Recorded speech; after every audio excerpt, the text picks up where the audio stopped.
afraid of the dark?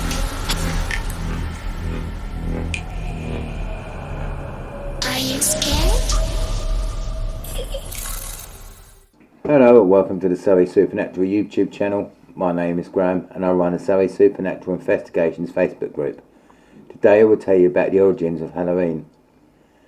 Halloween is a holiday which is celebrated every year on the 31st of October and has its traditions way back over the years. The tradition of Halloween started through the Celtic Festivals of Surrey, where people would light bonfires and wear costumes to ward off ghosts. In the 8th century, Pope Gregory III decided to announce that November the 1st would be a day to honour All Saints. It was soon after that All Saints would incorporate the traditions of Surrey, and the evening before would become All Hallows Eve and later on become known as Halloween. Over time it was to become a day of activities like carving pumpkins or jack-o'-lanterns as they are also known, trick-and-treating, wearing costumes and eating treats. The Celts who first celebrated the festival of Surrey were about 2,000 years ago, and lived mainly in the area which is now Ireland, United Kingdom and northern France.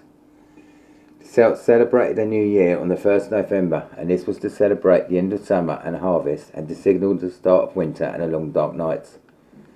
They believed that time was more associated with human deaths and that the boundary between the worlds of the living and the dead was blurred. On the night of the 31st, the Celts believed that the dead would rise and wander the earth. The Celts believed that the spirits would walk the earth causing trouble and damage crops. They also thought that the presence of these spirits would make it easier for the Druids and Celtic priests to make prophecies about the future. For the Celts were people who were highly dependent on the natural volatile world, and the prophecies were of great comfort of them during the dark cold winters. To celebrate the event, the Druids built large sacred bonfires where people were to gather to burn crops and animals as sacrifices to the Celtic deities.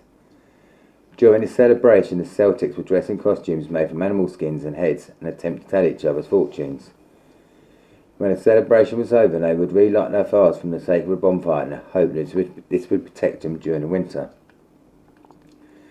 By 43 AD, the Roman Empire had conquered most of the Celtic land, and in the course of the 400 years that they had ruled the lands, 2 Roman festivals were incorporated into the Celtic Festival of Surrey.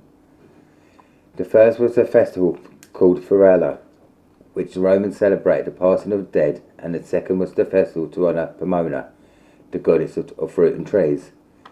The symbol of Pomona was the apple. This is probably where the Halloween tradition of bobbing for apples originated from. In 609 AD, on May the 13th, Pope Boniface IV dedicated the Pantheon in Rome in honour of all the Christian martyrs, and the Catholic feast of All Martyrs' Day was established in the Western Church. Pope Gregory III later expanded the festival to celebrate All Saints as well, and moved the festival from May the 13th to November the 1st. In the 9th century, Christianity started to spread into the Celtic lands, where it gradually blended into older Celtic rites.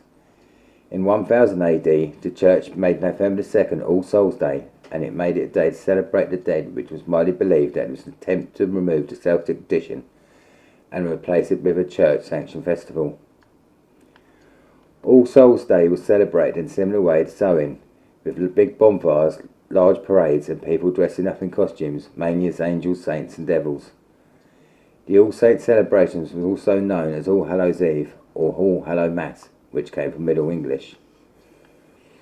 In America, the celebration of Halloween was extremely limited because of the Protestant belief systems in place there. Halloween seems much more celebrated in Maryland and the southern colonies. As the beliefs and customs from Europe began to spread and mesh with American Indian ideas, an American version of Halloween began to spread. This celebration would include play parties in which the public would invite to celebrate the harvest. Neighbours would tell stories of the dead, dance, sing and tell each other's fortunes. The telling of ghost stories and mischiefs making of all kinds were also prevalent in colonial Halloween festivities. By the mid-19th century, annual autumn festivals were common, but Halloween was still not celebrated everywhere in the country. In the second half of the 19th century, America was flooded with people mainly from Ireland, who were fleeing the Irish potato famine and helped spread Halloween across America. Thank you for listening. Do you enjoy Halloween? Why not comment below? Please don't forget to like, share and subscribe. Until next time, stay safe, paranormal peeps.